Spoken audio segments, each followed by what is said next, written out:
Hello and welcome to the news on African News 24 TV. I am Christiana Chikezie. We begin with developments in the defense sector as the newly sworn-in Minister of Defense, retired General Christopher MUSA, says Nigerians will notice visible improvements in security operations in the coming weeks. Speaking at the presidential villa in Abuja after taking his oath before President Bola Tinubu, MUSA said he has been given a direct mandate to dismantle the activities of kidnappers, bandits and armed criminal groups responsible for widespread insecurity.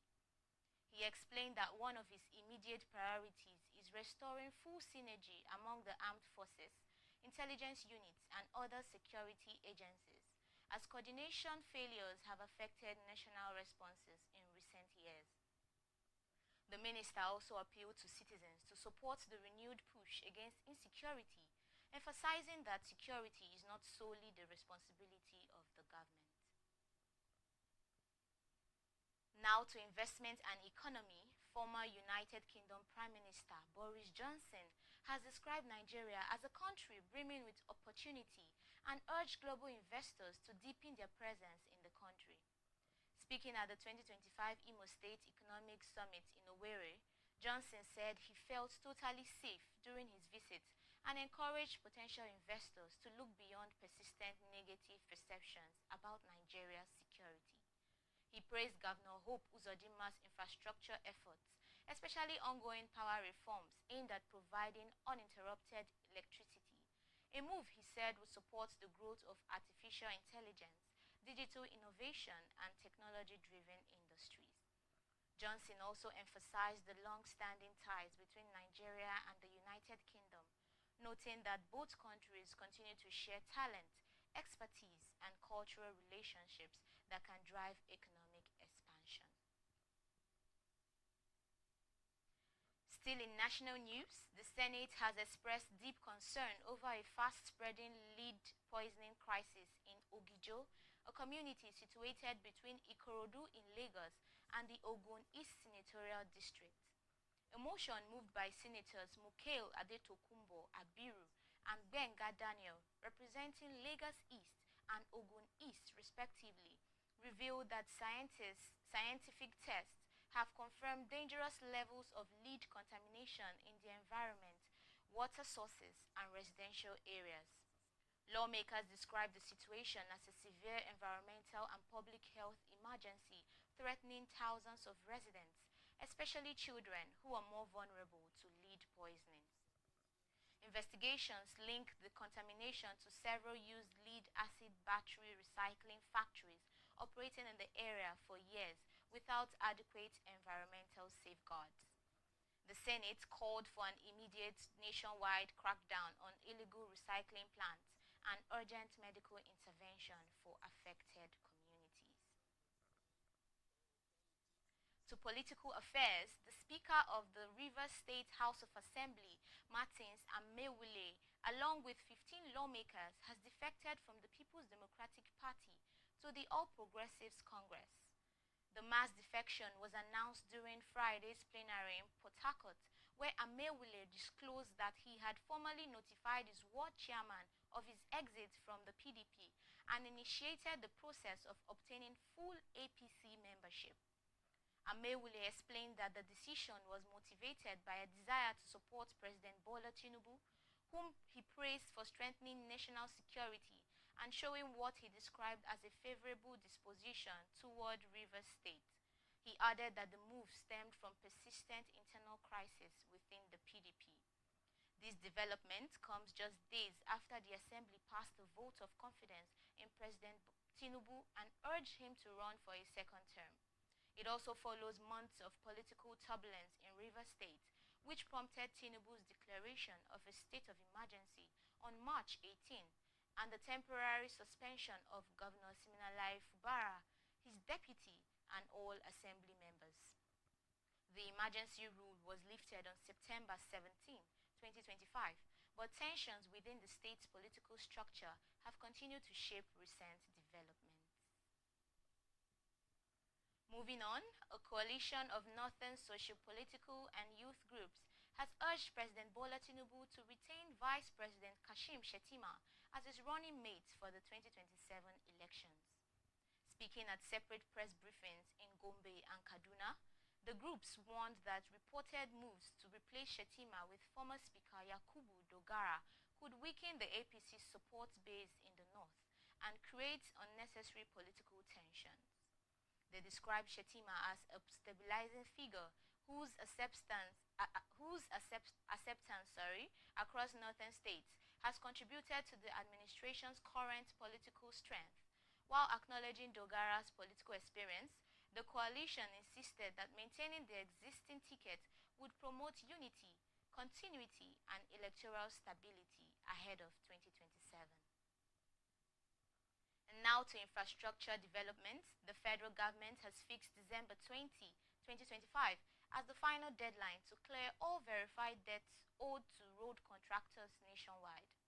Minister of Works David Umahi announced the timeline during the reopening of the repaired Kefi flyover in Nasarawa State, following weeks of protest by contractors demanding overdue payments. Umahi said a joint verification committee working with the Bureau of Public Procurement is finalizing assessments to ensure that only genuine and fully executed contracts are approved for payment. He added that anti-corruption agencies, including the ICPC and EFCC, will audit all ongoing and completed road projects to increase transparency and improve public confidence in government spending.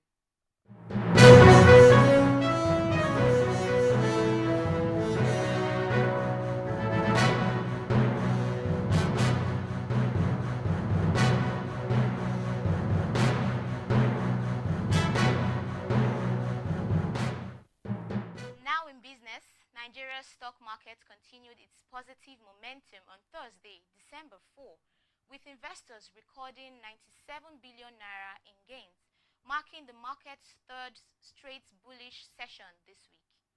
Strong buying interest in key stocks such as UACN, Morrison, ETI, WAPIC, and AXA Mansard helped lift market indicators, even though overall market sentiment closed slightly negative, with more decliners than gainers. Market capitalization rose to 92.725 trillion naira, while the all-share index climbed to 145,476.15 points, boosting the year-to-date return to 41.34%. Analysts say the rebound reflects renewed investor confidence ahead of the year-end portfolio adjustments. Moving on, Nigeria's agricultural sector posted 30.5 trillion naira in nominal output in the third quarter of 2025, according to fresh data from the National Bureau of Statistics. Agriculture contributed more than 31% to real gross domestic produce, growing by 3.79% year-on-year, its strongest performance since early 2023. The NBS report shows that crop production remains the biggest driver, accounting for 20.13 trillion naira in output, while livestock, forestry, and fishing also recorded significant improvements. However, experts warn that high production costs, inadequate storage, and poor pricing continue to affect farmers' profitability despite the impressive performance. The call for greater policy support, better financing, and minimum price guarantees to stabilize the sector. And on the foreign scene, the United States Supreme Court has cleared the path for Texas to use its controversial Republican-drawn voting map for upcoming elections. The map, backed strongly by President Donald Trump, has been heavily criticized by civil rights groups who argue that it dilutes the voting power of minority communities. In a brief order, the Supreme Court declined to block the map, while legal challenges continue in lower courts, meaning the boundaries will stand ahead of what is expected to be a highly competitive election cycle. Advocates say the ruling could have long-term implications for political representation and electoral fairness in the state. Moving on, TikTok has announced that it will begin disabling accounts belonging to users under the age of 16 in Australia as part of efforts to comply with new child safety regulations. Under the new rules, flagged accounts will be deactivated and all previously shared content will be hidden from public view. Teenagers will be given options to verify their age, download their data, or wait until they turn 16 to regain full access. While acknowledging that the new measures may be upsetting to young users, TikTok insists they are necessary to meet Australia's legal requirements for child protection. Users who believe they were mistakenly restricted can file an appeal by submitting proof of age, including government-issued identification or approved digital verification.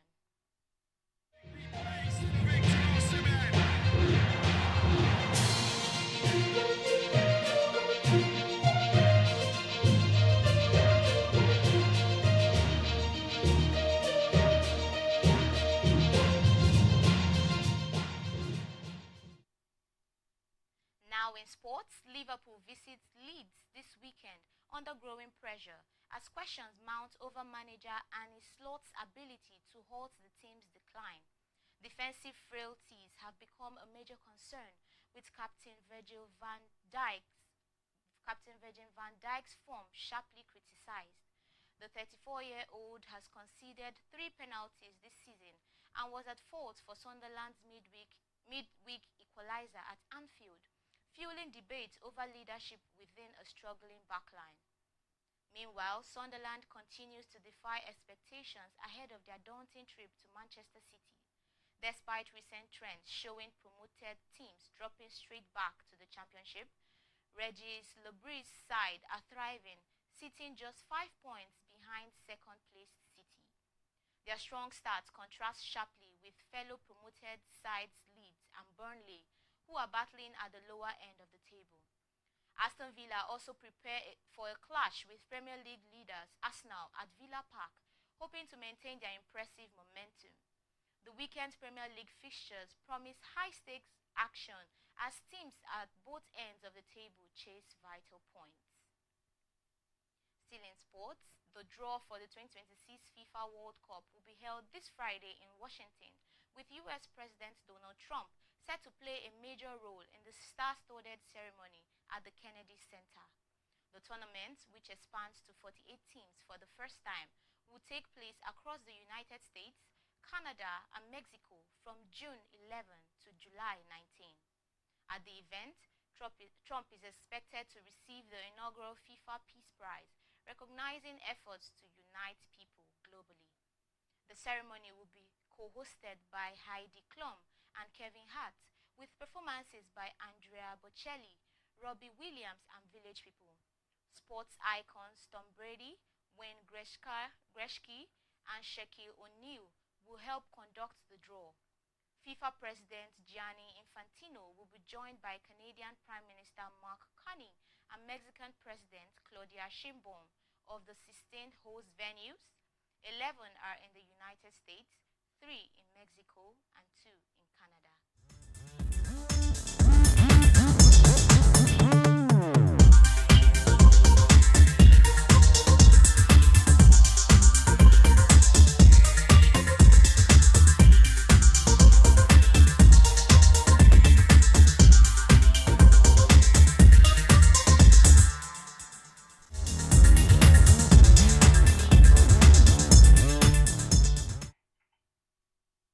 And in the world of entertainment, Nigerian music stars Wizkid and Asake are set to release a joint extended play, Real Volume 1, in December, according to an announcement made during their recent appearance on Apple Music 1. The artist also previewed an upcoming track titled Jogodo alongside DJ Tunes during the session. The project marks a continued collaboration between the pair, following Wizkid's feature on Asake's 2024 track MMS from the album Lungu Boy. Asake described the partnership as rooted in a real personal relationship, a theme the new EP is expected to reflect. While the exact release date and full track list have not yet been disclosed, fans anticipate a fusion of Wizkid's smooth Afro-pop style and Asake's energetic street-influenced sound. The announcement has generated significant excitement among fans ahead of the festive season, with expectations that the project could deliver some of December's biggest hits. And that's all on the news at this hour. Please join us on our next broadcast for more news updates. I am Christiana Chikezi. Bye for now.